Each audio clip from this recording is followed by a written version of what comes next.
ఒక అడవిలో 2 పిల్లులు మంచి స్నేహితులుగా తిరుగుతూ ఉండేవి. ఒకరోజు అవి చాలా ఆకలితో ఆహారం కోసం అడవిలో తిరుగుతున్నాయి. అప్పుడే అకస్మాత్తుగా ఒక రొట్టె కనిపించింది. రొట్టె చూసి 2 చాలా సంతోషించాయి. ఇద్దరు గట్టిగా వాదించుకోవడం మొదలుపెట్టారు. అదే సమయంలో అక్కడికి ఒక తెలివైన కోతి వచ్చింది. ఏమైంది? మీరు ఎందుకు ఇలా గొడవ పడుతున్నారు అని అడిగింది.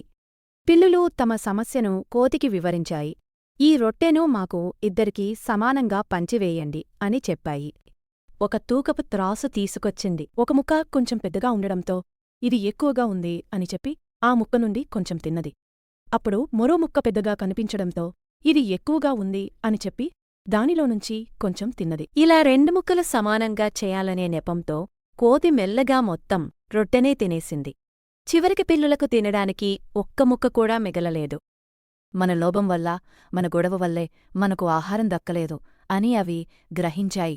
కోతి మాత్రం చిరునవ్వుతో అక్కడినుంచి వెళ్ళిపోయింది. Bye-bye!